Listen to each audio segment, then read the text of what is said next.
Israel had largely forgotten their covenant with God to protect them if they would simply obey the law. They've begun worshiping foreign gods, and so they are in a period of persecution from the Canaanites. This was under God's guidance. Bad things happened, but God was still in control. And so, in this time, there rose up amongst the people of Israel a leader, a mighty leader, a powerful voice for God. And his name was, unexpected, her name was Deborah. And she was the spiritual heart and soul, calling the children of Israel back to God. And she would sit in judgment, not judgment like a judge, so much as hearing situations and helping people understand God's will in particular situations.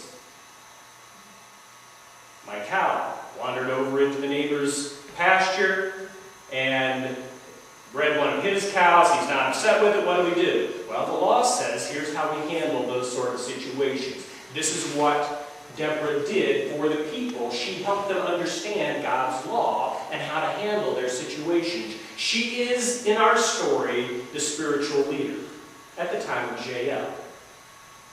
On the political side, the military side, there was a man who was recognized as the leader of the military strength of Israel, and his name was Barak.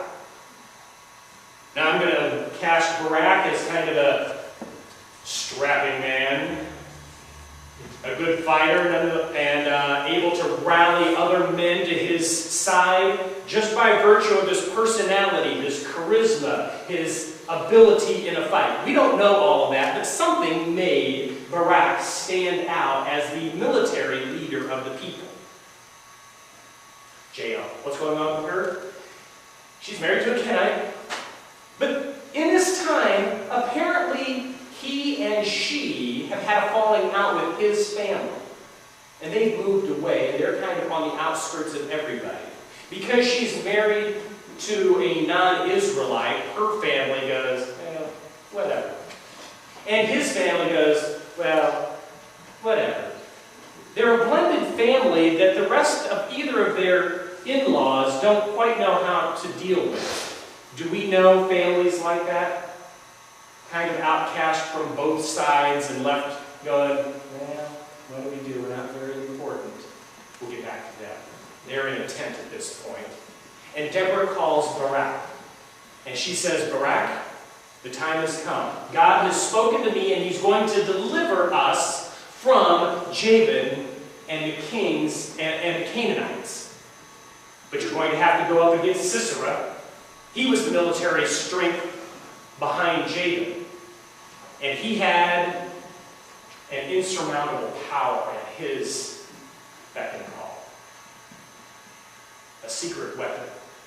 Well, not so secret because it had been harassing them for years by this time, almost 20 years. Sisera and his iron chariots.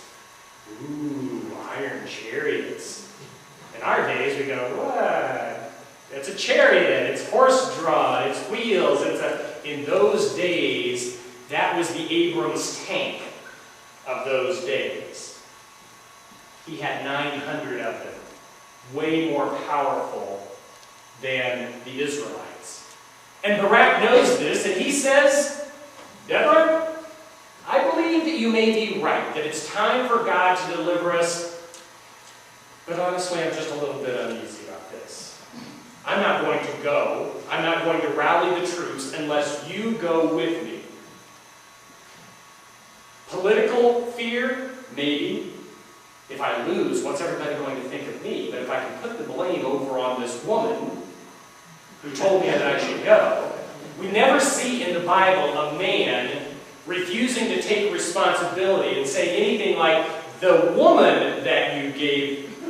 Oh, we do see that quite often.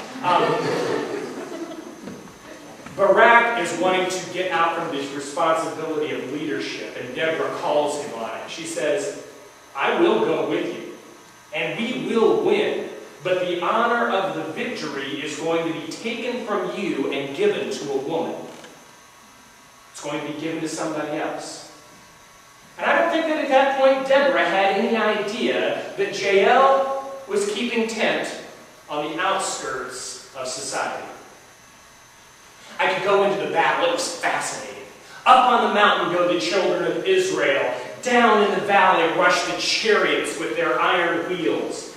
Out come the swords, out draw the spears, as Sisera feels that he's going to simply surround the mountain and trap the 10,000 Israelites and wipe them out in one battle. But God says, "Oh, you're so funny, thinking you've got things under control, you Canaanite, you." The rains open up, the heavens pour, and the valley becomes a bog. The rivers swell and flood, and suddenly those iron chariots don't float so good.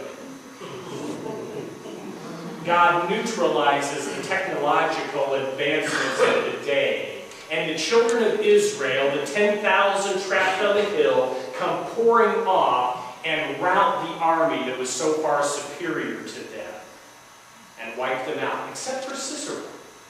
He's the guy, isn't he? If you don't catch Sisera, you don't really win, because he'll just go back and get another army, rebuild, and he, while they are running that way, slips out and runs that way. Right to a little tent on the outskirts of everything, where there's a young woman by the name of Jael keeping her tent nice and tidy. As Sisera approaches the tent, he must have said, "I recognize that style of tent. This is a Kenite. The Kenites are supporters of Jabin. I can find shelter here in the tent of this Kenite." And so he knocks on the door. I'm not sure how you knock on the door of the tent. He gets her attention and says, "Quick, hide me. I am Sisera. I'm in league with Jabin, your husband." And she goes, "Oh, really? Got a few things I'd like to say to you, but I'm not going to say them just yet. I'm tired. I need a place to sleep. Can you watch at the door while I take a nap?" "A little cat nap? Oh, sure, but first, instead of some water, let me give you some milk. Some nice, warm milk to induce a nice, deep sleep." He goes, "I've got a point I'd like to make with you." And I got to apologize. I'm glad we've dismissed the children, because at this point, remember, these are violent times, and people don't make their points by discussing them passionately. They do it violently.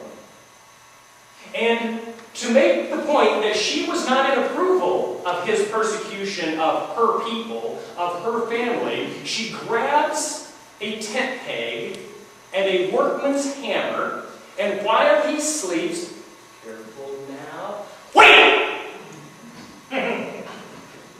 And right through his head, and that's the end of Sisera. And the honor of the victory goes to a young woman on the as an outcast of society, on the outskirts of her people, who thought that she had been forgotten, but not by God. Because that's the way God is. He takes the unexpected, and especially when those who ought to step up and sound off refuse, he says, "If I have to, I can make the rocks cry out." You have the opportunity, but if you turn aside the opportunity, my will not be frustrated. I will accomplish everything that I intend to accomplish. You just don't get to be a part of it. What's our application? How does this apply to us? First of all, realize that God has an ironic sense of humor. It's just the way He is.